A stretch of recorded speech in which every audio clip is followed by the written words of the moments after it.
আজকে আমরা এই পিডিএফের মাধ্যমে মিডিল ইংলিশ পিরিয়ড সম্পর্কে জানব। এই মিডিল ইংলিশ পিরিয়ড শুরু হয়েছিল 1066 খ্রিস্টাব্দে নরম্যান কনকোয়েস্টের পর এবং শেষ হয়েছিল 1500 খ্রিস্টাব্দে। এখানে ওল্ড ইংলিশের সেই ভাষা এবং শব্দের কাঠিন্যতা একদম থাকে না এবং মিডিল ইংলিশ পিরিয়ডের ভাষা সহজতর এবং বোধগম্য হয়।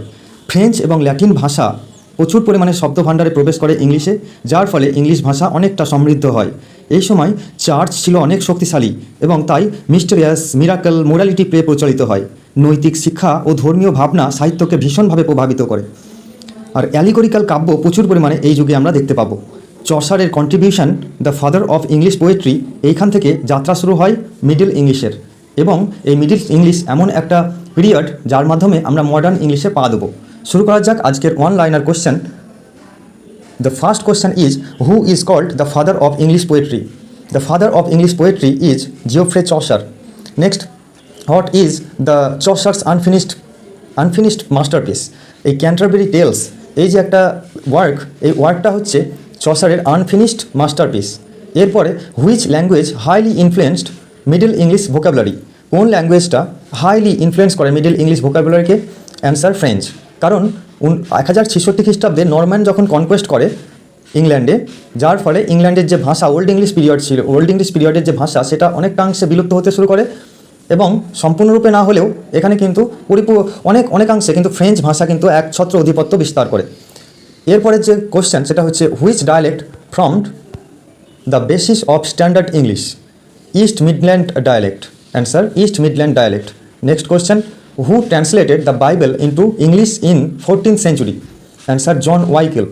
জন ওয়াইক্লিফ আমরা দেখতে পাবো যে 1400 খ্রিস্টাব্দে, ঠিক আছে, 14th সেঞ্চুরিতে ইনি কিন্তু প্রথমবারের জন্য বাইবেল কিন্তু ইংলিশ ভাষায় ট্রান্সলেট করেন। আমরা জানি যে বাইবেল কিন্তু ইংলিশ ভাষায় লেখা ছিল না, এটার ল্যাঙ্গুয়েজ কিন্তু অরিজিনাল ল্যাঙ্গুয়েজ কিন্তু হিব্রু ছিল এবং এই হিব্রু ভাষা থেকে ইংলিশ ভাষা এসেছে।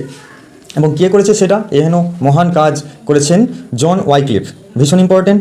এরপরে আমরা দেখব যে who is known as the morning star of reformation? Morning star of reformation কাকে বলা হয়? জন ওয়াইক্লিফকেই মর্নিং স্টার অফ রিফরমেশন বলা হয়। এরপরে হু রোট পিয়ার্স প্লাউম্যান? পিয়ার্স প্লাউম্যান কাকে বলা হয়, মানে কে লিখেছেন? তো অ্যান্সার হবে William Langland. William Langland Piers Plowman বলে একটা বিখ্যাত গ্রন্থ কিন্তু তিনি লিখে ফেলেন। এরপরে what is the central theme of Piers Plowman? Piers প্লাউম্যানের সেন্ট্রাল থিম কি? Answer spiritual salvation and social criticism. Spiritual salvation, আত্মিক যে মুক্তি, এবং সোশ্যাল ক্রিটিসিজম, সামাজিক যে ক্রিটিসিজম, সেইটা কিন্তু আমরা দেখতে পাবো সেন্ট্রাল থিম হিসাবে পিয়ার্স প্লাউম্যানে। এটা একটা ধর্মীয় গ্রন্থ। এরপরে আমরা দেখব যে which poet is called the poet of courtly love? Poet of courtly love কাকে বলা হয়? চসারকে। চসারকে পোয়েট অফ কোর্টলি লাভ বলা হয়। ইন্টারভিউর কিছু গুরুত্বপূর্ণ পিডিএফ সহ যদি তোমরা এই সমস্ত হিস্ট্রি অফ ইংলিশ লিটারেচারের নোটগুলো একবারে কিনতে চাও, তাহলে তোমরা স্ক্রিনে দেওয়া নম্বরে হোয়াটসঅ্যাপ করতে পারো এবং হোয়াটসঅ্যাপে তোমরা 149 টাকা পে করবে, আমি তোমাদেরকে সঙ্গে সঙ্গে পাঠিয়ে দেবো, আর 10 মিনিটের মধ্যে অবশ্যই পাঠিয়ে দেবো। তোমরা দেখে নাও, এখানে আমি তোমাদেরকে দেখাচ্ছি, ডেমো দেখাচ্ছি, এগুলো দেখে নাও। রোম্যান্টিক পিরিয়ড থেকে কোশ্চেন পিডিএফ আকারে তোমরা পেয়ে যাচ্ছ। ভিক্টোরিয়ান এজ নোটগুলো পেয়ে যাচ্ছ মাত্র 149 টাকায়। এরপর who introduced the rhyme royal stanza in English? Rhyme royal stanza ইংলিশে কে প্রথম ইন্ট্রোডিউস করেন? Answer Chaucer. Geoffrey Chaucer rhyme royal stanza কিন্তু ইনফ্লুয়েন্সড করেন ইংলিশের উপর।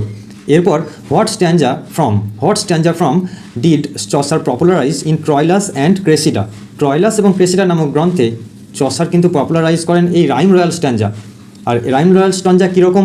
এখানে যে রাইম থাকবে সেটা হচ্ছে A B B C C, A B C C, এটা হচ্ছে rhyme royal stanza. Next, which middle English poet wrote Pearl? Pearl নামক গ্রন্থটা কোন মিডল ইংলিশ পোয়েট রচনা করেন? Answer Pearl poet Gawain. Next, name of the author of sir Gawain and green knight? Sir Gawain এবং green knight এইটা কে লিখেছেন? Answer Pearl poet. এরা হচ্ছে পার্ল পোয়েট, এদের নাম সঠিকভাবে আজ পর্যন্ত জানা যায়নি।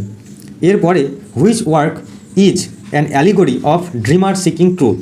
কোন কাজটা অর্থাৎ কোন গ্রন্থটা allegory of a dreamer seeking truth? Answer Piers Plowman. Piers Plowman হচ্ছে একটা অ্যালিগরিক্যাল গ্রন্থ যেখানে আমরা দেখতে পাই ড্রিমার সিকিং ট্রুথ। এরপরে হু ওয়াজ কন্টেম্পোরারি অফ চসার অ্যান্ড ল্যাংল্যান্ড? তো ল্যাংল্যান্ড এবং চসারের যে কন্টেম্পোরারি, তো তার নাম হচ্ছে জন গাওয়ার।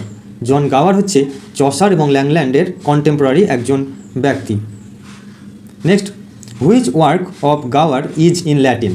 তো গাওয়ারের কোন গ্রন্থটা আমরা ল্যাটিন ভাষায় দেখতে পাই? অ্যান্সার কনফেসিও অ্যামান্টিস। কনফেসিও অ্যামান্টিস এটা হচ্ছে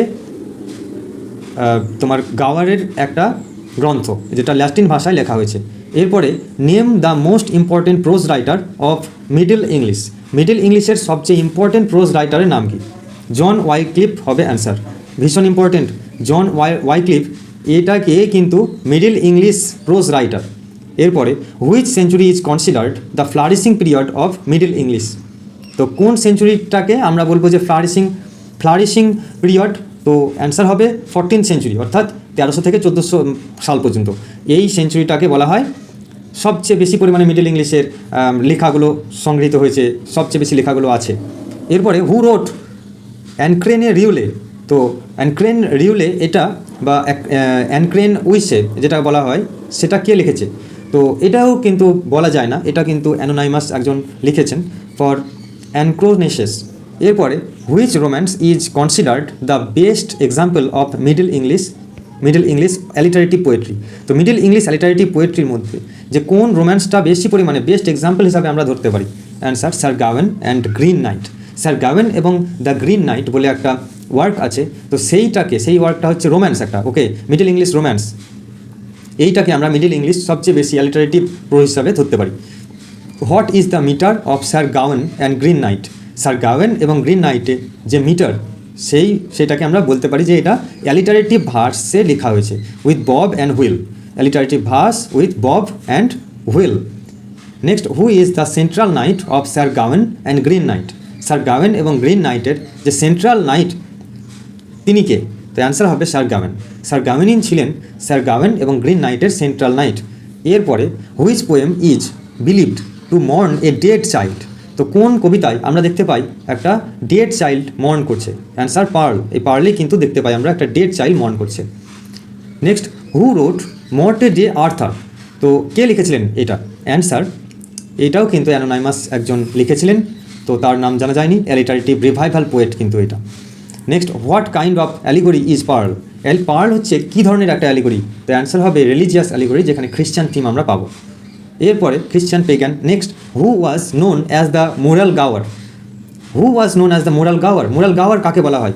অ্যান্সার জন গাওয়ার। জন গাওয়ারকে আমরা মোরাল গাওয়ার বলতে পারি, ভীষণ প্রসিদ্ধ একজন poet. Next, who called Chaucer the well of English undefiled. তো স্পেন্সার কিন্তু চসারকে এই উপাধিতে সম্বোধন করেছিলেন, the well of English undefiled. এরপরে which tale of Chaucer is a fabliau. তো হুইচ টেল মানে কোন গল্পটাকে, চসারের কোন গল্পটাকে ফ্যাবলাও বলা হয়? তো অ্যান্সার হচ্ছে দ্য মিলার্স টেল। চসারের যে ক্যান্টারবেরি টেলস আছে, তো সেখানে মিলার্স টেলটাকে ফ্যাবলাও বলা হয়। এরপরে which tale of Chaucer is a beast fable. তো চসারের কোন গল্পটাকে বিস্ট ফেবল বলা হয়? Answer the nun's priest tale. The nun priest টেলটাকে বিস্ট টেল বা বিস্ট ফেবল বলা হয়। এরপরে আমরা দেখব যে হুইচ টেল অফ চসারের কোন গল্পতে আমরা দেখতে পাই এই যে সেন্টস লেজেন্ডস, আমরা সেন্ট লেজেন্ড পাই। তো অ্যান্সার হচ্ছে the second naans tell. Second naans টেলে অর্থাৎ দ্বিতীয় যে সন্ন্যাসিনী ছিলেন তার যে গল্প ক্যান্টারবেরি টেলসে আমরা দেখতে পাই, সেখানে আমরা সেন্টস লেজেন্ড দেখতে পাই। তো সেন্ট মানেও তো সন্ন্যাসী, আর এই নান মানেও কিন্তু সন্ন্যাসিনী। তো এই উত্তরটা কিন্তু সহজ। Next, which tale of Chaucer is written in prose. চসারের কোন গল্পটায় আমরা দেখতে পাবো যে প্রোজে লেখা হয়েছে? চসারের কোন গল্পটায় প্রোজে লেখা হয়েছে? Answer the parson's tale. Parson's টেলটাকে আমরা দেখতে পাই প্রোজ হিসাবে পেতে, অর্থাৎ এইটা কিন্তু গদ্য সাহিত্যেও লেখা হয়েছে বা এখানে কোনো ভার্সের কোনো ব্যাপার নাই। তাহলে আমরা বলবো যে কোন গল্পটা চসার গদ্যভাবে মানে গদ্যাকারে লিখেছেন? তো অ্যান্সার হবে পার্সনস টেল, ঠিক আছে। আর বাদ বাকি সমস্ত গল্পগুলো কবিতার আকারে ক্যান্টারবেরি টেলসে লিপিবদ্ধ আছে। এরপরে which tale of Chaucer deals with marriage debate অর্থাৎ বিবাহ সম্পর্কিত যে ডিবেট, সেইটা কোন জায়গায় মানে কোন গল্পে আমরা পাই? ওয়াইফ অফ বাথ টেল। তো আমরা ওয়াইফ অফ বাথ টেলে আমরা দেখতে পাবো যে ম্যারিড ডিবেট সেখানে কিন্তু আছে। চসারের ক্যান্টারবেরি টেলসে ওয়াইফ অফ বাথ টেলে আমরা দেখতে পাবো ম্যারিজ ডিবেট আছে। এরপরে আমরা দেখব পরের question, who is the first printer of Canterbury tales. তো ক্যান্টারবেরি টেলসের ফার্স্ট প্রিন্টারকে? অ্যান্সার উইলিয়াম ক্যাক্সটন হচ্ছেন ক্যান্টারবেরি টেলসের ফার্স্ট প্রিন্টার। এরপরে when did Caxton establish his printing press? Answer 1476 খ্রিস্টাব্দে ক্যাক্সটন কিন্তু প্রিন্টিং প্রেস আবিষ্কার করেছিলেন, প্রিন্টিং প্রেস কিন্তু প্রতিষ্ঠা করেছিলেন 1476 খ্রিস্টাব্দে উইলিয়াম ক্যাক্সটন প্রিন্টিং প্রেস প্রতিষ্ঠা করেছিলেন। এরপরে which tale of Chaucer is unfinished? চসারের অন্যতম একটা আনফিনিশড প্রোজ আছে, আনফিনিশড পোয়েমস আছে, সেটা হচ্ছে দ্য কুকস টেল। এই রাঁধুনির যে গল্প, সেই গল্পটা কিন্তু আনফিনিশড রয়ে গেছে কন্টেম্পোরারি টেলসে। Which tale is written in heroic couplet? কোন গল্পটা হিরোইক কাপলেটে লিপিবদ্ধ করা আছে কবিতার আকারে? Answer the knight's tale. Knight's tale কিন্তু হিরোইক কাপলেটে লিপিবদ্ধ করা আছে। এরপরে who is the first known female English poet? First known female English poet কে? Answer Julian of Norwich. Julian of Norwich হলেন first known female English poet. ঠিক আছে, next who wrote book of Margery camp? তা মার্গারি camp এই বইটা কে লিখেছিলেন? Answer মার্গারি Kempe নিজেই লিখেছিলেন the book of Margery Kempe. Next who is book of Margery Kempe famous for? What, মানে কিসের জন্য মার্গারি কেম্পের যে বই ওইটা ফেমাস কিসের জন্য? Answer earliest known autobiography in English. তো আমাদের ইংরেজি সাহিত্যে যত অটোবায়োগ্রাফি আছে তার মধ্যে সবচেয়ে পুরানো যে অটোবায়োগ্রাফি সেইটাই হচ্ছে the book of Margery Kempe. Okay, এরপরে আমরা দেখবো যে question, what does the word Chaucer mean? Chaucer যে জিওফ্রে চসারকে আমরা চিনি, তো চসার মানে কি? Answer show maker. চসার মানে হলো শো মেকার বা জুতো তৈরি যে করে। Next who is called the father of English prose? Father of English prose কাকে বলা হয়? জন ওয়াইক্লিফকে ফাদার অফ ইংলিশ প্রোজ বলা হয়। তিনি গদ্য সাহিত্যে তার অবদান কিন্তু অনস্বীকার্য। এরপর what is the theme of pardoner tale? পার্ডোনারের যে গল্প আমরা দেখতে পাই, তো সেখানকার থিম কী ছিল? Answer grid is the rule of all evil. তো লোভ হচ্ছে সমস্ত পাপের মূল কারণ, এই লোভ। ঠিক আছে, এটাই হচ্ছে পার্ডোনার্সের যে টেল, সেই টেলের মূল থিম বা বিষয়বস্তু। এরপরে আমরা দেখব who was the first English printer? William Caxton, as I mention before. এরপরে দেখব which middle English poet was influenced by French poets Machaut de Deschamps? তো অ্যান্সার হবে চসার। এরপরে what is the metre of Canterbury tales? Canterbury টেলসে কবিতাগুলোয় যে metre ব্যবহার করা হয়েছে সেখানে আয়াম্বিক পেন্টামিটার বা হিরোইক কাপলেট ব্যবহার করা হয়েছে। এরপরে which tales does Chaucer satirise doctor? তো কোন টেলে চসার কিন্তু ডক্টরদের স্যাটারাইজ করেছেন? Answer the physician's tale. Physician's টেলসে আমরা দেখতে পাবো চসার কিন্তু ডক্টরদেরকে স্যাটারাইজ করেছেন। এরপরে which tale shows Chaucer sympathy for women? আমরা চসারের যে ক্যান্টারবেরি টেলস আছে সেখানে দেখতে পাবো যে মেয়েদের প্রতি যে সহানুভূতিশীলতা ব্যক্ত হয়েছে সেখানে ক্লার্কসের গল্প থেকে আমরা দেখতে পাবো। ক্লার্কস টেল কিন্তু আমাদের দেখায় যে চসার ভীষণভাবে সিম্প্যাথিটাইজ ছিলেন মেয়েদের প্রতি। Next in which tale is January and May the main character? January এবং মে বলে দুটো মেন ক্যারেক্টার ছিল কোন টেলে? Answer the merchant's tale. Merchant's টেলে আমরা দেখতে পাবো যে জানুয়ারি এবং মে এর মেন ক্যারেক্টার হিসেবে আমরা পাবো।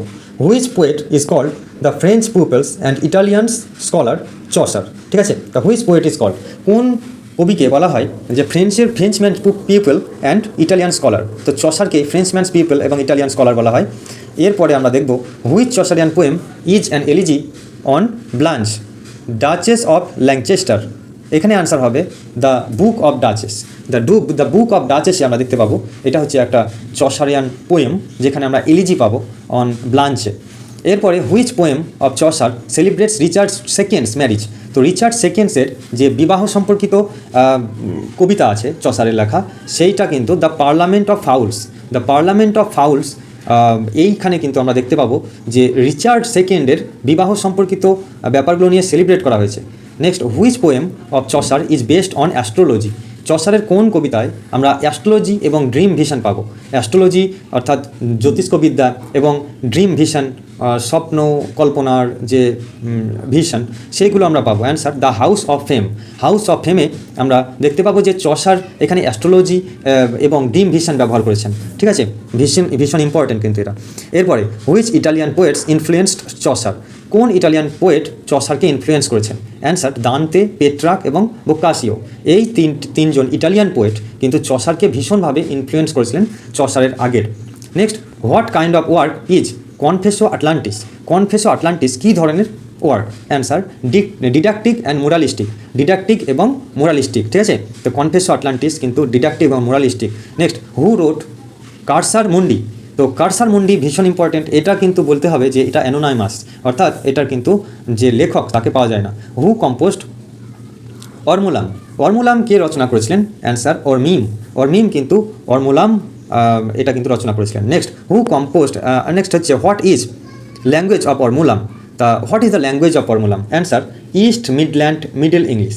ইস্ট মিডল্যান্ড মিডল ইংলিশ হচ্ছে অরমুলামের যে ল্যাঙ্গুয়েজ, ঠিক আছে, এটা ইংলিশ ল্যাঙ্গুয়েজে। এবং যেহেতু এটা মিডিল এজ সম্পর্কে আজকে আমরা ক্লাসটা করছি, সেই জন্যই মিডিল এজের মিডিল ইংলিশ ভাষায়, এবং সেটা হচ্ছে অবশ্যই ইস্ট মিডল্যান্ড, এইটুকু বলতে হবে, east midland middle English.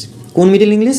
East midland middle ইংলিশে ভাষায় আমরা অরমুলামকে দেখতে পাবো, যার কম্পোজার হচ্ছে Ormin, next, who is the first historian of English poet, English prose? তো who is the first historian of English prose? তো ইংলিশ প্রোজের প্রথম যে ঐতিহাসিক সে কে? Answer Geoffrey of Monmouth. Geoffrey of Monmouth তিনি ছিলেন first historian of English prose. Next, which legend পপুলারাইজড king Arthur? King আর্থারকে কোন লেজেন্ড পপুলারাইজ করেছে? কোন লেজেন্ড জনপ্রিয় করেছে কিং আর্থারের সেই স্টোরিগুলোকে মিডল ইংলিশ পর্যায়ে, সিভালরি? নেক্সট অ্যান্সার হচ্ছে জিওফ্রে অফ মনমাউথস হিস্টোরিয়া, ঠিক আছে। তো জিওফ্রে অফ মনমাউথ যে হিস্টোরিয়া আছে সেইখানে কিন্তু আমরা দেখতে পাই কিং আর্থারকে সেলিব্রেট করা হয়েছে। এরপরে who রোট brute in English verse? তো মিডল ইংলিশ ভার্সে ব্রুট কে লিখেছিলেন? তো অ্যান্সার হচ্ছে লায়ামন। লায়ামন হচ্ছে কি ব্রুট লিখেছিলেন মিডল ইংলিশ ভার্সে। এরপরের question, who was the first to use prose allegory in English? তো কে প্রথম প্রোজ অ্যালিগরি তৈরি করেন ইংলিশে? Answer William Langland. William Langland কিন্তু প্রোজ অ্যালিগরি সৃষ্টি করেন। ওকে, প্রোজ অ্যালিগরিকে প্রথম তৈরি করে উইলিয়াম ল্যাংল্যান্ড। এরপরে who is the dreamer in Piers Plowman? তো পায়ার্সের যে প্লাউম্যান আছে সেখানে যে স্বপ্ন দেখে সেই ড্রিমার কে? তো অ্যান্সার হবে উইল। উইল কিন্তু পায়ার্স প্লাউম্যান নামক একটা রিলিজিয়াস অ্যান্থোলজিতে তিনি কিন্তু করেন, ওই ড্রিমার হিসাবে ছিলেন Will. Next, what is Langland's metre? তো ল্যাংল্যান্ডস কোন মিটারে তিনি লিখতেন? অ্যান্সার হচ্ছে alliterative long lines. Alliterative long লাইন্সে ল্যাংল্যান্ড কিন্তু তার কবিতাগুলো লিখতেন। এরপরে which poem symbolize Holy Church as a lady? তো হলি চার্চকে লেডি হিসাবে সিম্বলাইজ করা হয়েছে কোন পোয়েমে? তো হলি চার্চকে লেডি হিসাবে সিম্বলাইজ করা হয়েছে পায়ার্স প্লাউম্যান নামক কবিতায়। পায়ার্স প্লাউম্যান নামক কবিতায় হলি চার্চকে একটা লেডি হিসাবে সিম্বলাইজ করা হয়েছে। এরপরে হু রোট হ্যাভেলক দ্য ডেন? হ্যাভেলক দ্য ডেন কে লিখেছেন? তো এখানে অ্যানোনাইমাস এবং কিং হর্নো অ্যান্ড অ্যানোনাইমাস। এরপরে যে কোশ্চেন, যে which is the earliest middle English romance? তো মিডল ইংলিশের অনেকগুলো রোম্যান্স লেখা হয়েছে, সেগুলো সম্পর্কে আমরা ইন্ট্রোডাক্টরি স্টেটমেন্টগুলোই বলে দিয়েছিলাম। তো এখানে কোনটাকে আমরা আর্লিয়েস্ট মিডল ইংলিশ রোম্যান্স বলবো? তো অ্যান্সার হবে King Horn earliest middle English romance. এরপরে which is earliest surviving middle English drama? Earliest surviving middle English drama হচ্ছে the castle of perseverance. Castle of perseverance হচ্ছে এমন একটা ড্রামা যেটাকে অনেক কাল আগে মিডল ইংলিশের সবচেয়ে প্রথমে এই ড্রামাটাকে উদ্ধার করা হয়, সার্ভাইভড অবস্থায় এখনও পর্যন্ত আছে। Next, name a famous middle English morality play? ভীষণ ইম্পর্টেন্ট। মোরালিটি প্লে যদি নাম করা হয় তাহলে বলবে যে এভরিওয়ান হচ্ছে মিডল ইংলিশ মোরালিটি প্লে একটা উদাহরণ।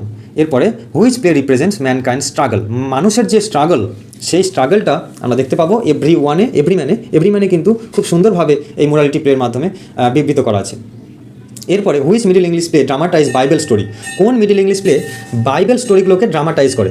Answer mystery play. মিস্ট্রি প্লেতে আমরা দেখতে পাবো যে ইংলিশ প্লেতে ড্রামাটাইজ করা হয়েছে। এরপরে which play cycles are famous? কোন প্লে সাইকেলগুলো খুবই গুরুত্বপূর্ণ? Answer York, Chester, Wakefield, Coventry, এইগুলো কিন্তু এই সমস্ত নাটকগুলো কিন্তু ফেমাস তো প্লে সাইকেলস হিসাবে মিডল ইংলিশ পর্যায়ের। এরপরে হুইচ আর মিরাকেল প্লেস? তো মিরাকেল প্লেস কোনগুলো যদি তোমাকে ধরে তাহলে তোমাকে বলতে হবে plays on saints lives and miracle. তো সেন্টের যে জীবন অর্থাৎ সন্ন্যাসীদের যে জীবন এবং তাদের যে মিরাকেল, তাদের যে মিস্ট্রি, সেইগুলোকে আমরা সেগুলোকে আমরা বলবো এগুলো হচ্ছে miracle plays. Who is the central character of Everyman এর এই তোমার যে ওয়ার্ক, সেই ওয়ার্কটার সেন্ট্রাল ক্যারেক্টার হিসেবে আমরা পাবো এভরিম্যানকেই। এই এভরিম্যান কিন্তু রিপ্রেজেন্ট করছে হিউম্যানিটিকে, ঠিক আছে, হিউম্যানিটিকে কিন্তু রিপ্রেজেন্ট করছে এই এভরিম্যানের central character Everyman. What does Everyman carry in the end? তো এভরিম্যান কিন্তু কী ক্যারি করছে শেষবেলায়? তো অ্যান্সার হচ্ছে হিজ গুড ডিডস।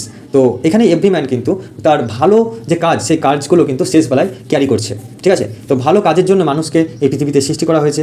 মানুষ এই পৃথিবী থেকে কিছু নিয়ে যাবে না, শুধুমাত্র ভালো কাজগুলোকে নিয়ে যাবে সঙ্গে করে আফটার লাইফে, ঠিক আছে। সো কোনো কিছু নিয়ে আসেনি, কোনো কিছু নিয়ে যাবে না, শুধুমাত্র আমল বা ভালো কাজগুলোকে নিয়ে যাবে। Next, who first translated Aristotle's into Latin from Arabic? তো ল্যাটিন ভাষায় মানে আরবিক থেকে ল্যাটিন ভাষায় হু ফার্স্ট ট্রান্সলেটেড অ্যারিস্টটল? তো অ্যারিস্টটলকে কে প্রথম ট্রান্সলেট করেন? Answer Adelard of Bath. তো অ্যাডেলার্ড অফ বার্থ এই ব্যক্তিটাই কিন্তু ট্রান্সলেট করেছিলেন অ্যারিস্টটলকে ইন্টু ল্যাটিন ভাষায়, আরবিক থেকে। Okay, what is the alliterative revival? Alliterative revival ভীষণ গুরুত্বপূর্ণ একটা question. Return to old English alliterative verse in 14th century. তো 14th সেঞ্চুরিতে আমরা দেখতে পাবো যে এর আগে যে অ্যালিটারেটিভ প্লাস রাইমিং কাপলেটে লেখা হতো, তো সেইগুলোকে বাদ দিয়ে পুনরায় আবার অ্যালিটারেটিভ রিভাইভাল হয়েছিল। ওল্ড ইংলিশের যে লেখাগুলাই আমরা দেখতে পড়েছিলাম, সেইগুলো কিন্তু আবার আমরা অ্যালিটারেটিভ রিভাইভাল হিসাবে আমরা মিডল ইংলিশেও দেখতে পাবো 14th সেঞ্চুরি নাগাদ। Next example of alliterative revival poetry. তো যদি বলে যে অ্যালিটারেটিভ রিভাইভাল পোয়েট্রির একটা উদাহরণ দাও, তখন তোমাকে বলতে হবে sir Gawain and the green knight. Sir Gawain and the green knight, এই দুটো মানে এই যে গল্প, এটাকে বলা হয় অ্যালিটারেটিভ রিভাইভাল। এটা কিন্তু কবিতা। Next, what is the stanza at the end of each section in Sir Gawain? তো স্যার গাওয়েনে আমরা ইচ সেকশনে কী দেখতে পাই? বব অ্যান্ড হুইল, এগুলো কিন্তু আমরা দেখতে পাই যে what is the stanza at the end of the section. তো এই স্ট্যাঞ্জাটাকে দেখতে পাই বব অ্যান্ড হুইল। এরপরে what is the chief theme of sir Gawain? Sir গাওয়েনের যে চিফ থিম, যে খুব গুরুত্বপূর্ণ যে থিম, সেটা কি? Answer chivalry and human weakness. Chivalry and human weakness হচ্ছে chief theme of sir Gawain. Okay, এরপরে which poet wrote in Scottish dialect? তো স্কটিশ ডায়ালেক্টে কোন কবি কিন্তু লিখতেন এই মিডল ইংলিশ পর্যায়ে? অ্যান্সার বারবার। তো অ্যান্সার হবে বারবার। এই কবি কিন্তু স্কটিশ ডায়ালেক্টে তার কবিতাগুলো লিখতেন। এরপরে which Scottish poet is known as Chaucer of Scotland? তো চসার তো ইংল্যান্ডের ছিলেন, তো স্কটল্যান্ডের চসার কাকে বলা হয়? Answer king James the first. King James one তিনি ছিলেন স্কটিশ পোয়েট, ঠিক আছে? তাকে চসার অফ স্কটল্যান্ড বলা হয়। Next, who is the earliest English woman mystic? তো কোনটাকে আর্লিয়েস্ট ইংলিশ ওম্যান মিস্টিক বলা হয়? Answer Julian of Norwich.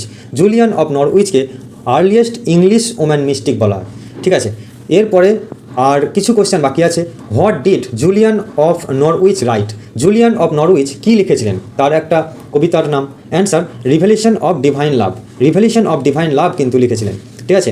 এরপরে who wrote the owl and the nightingale? ভীষণ important. Owl and the nightingale, এটা যে কবিতা আমরা দেখতে পাই, সেটা কিন্তু অ্যানোনাইমাস, অর্থাৎ তারও কিন্তু পাত্তা পাওয়া যায়নি।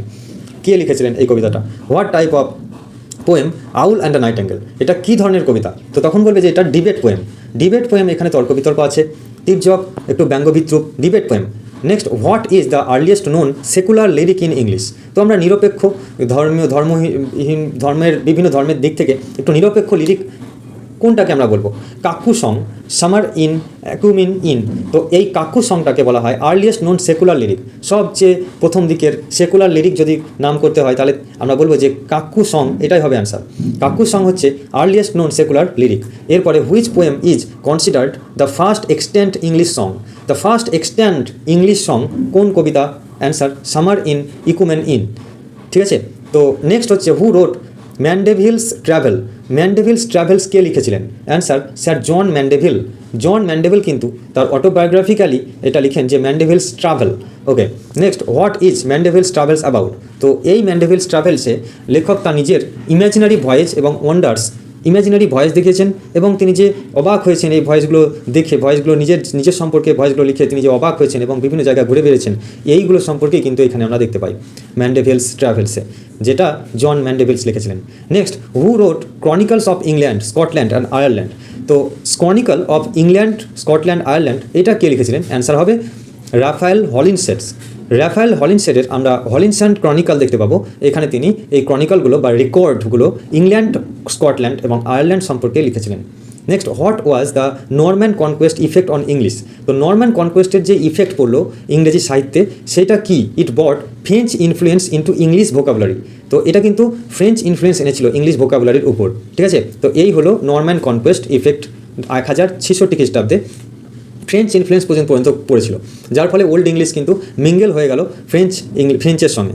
এর ফলে ভাষা তৎকালীন সময় যেটা ছিল আরও বেশি সহজতর হলো, এবং তারা তাদের নিজস্ব আধিপত্যে এবং নিজস্ব কবজার দ্বারা ইংলিশ ল্যাঙ্গুয়েজকে অনেক প্রসিদ্ধ করেছিল। এরপরে when did middle English period রাফলি বিগিন? মিডল ইংলিশ পিরিয়ড কিন্তু 1100 খ্রিস্টাব্দে চরম আকার ধারণ করে।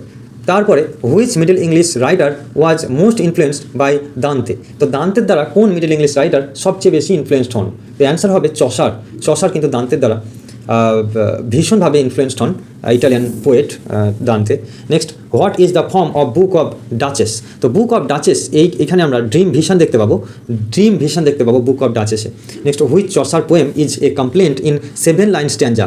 7 লাইন স্ট্যান্জা আমরা দেখতে পাবো যে কমপ্লেন্ট আনটু পিটি এইরকম একটা কবিতা, ঠিক আছে, এইরকম একটা কবিতায় চসারের এই কবিতার দ্বারা আমরা 7 লাইন স্ট্যান্জা দেখতে পাবো।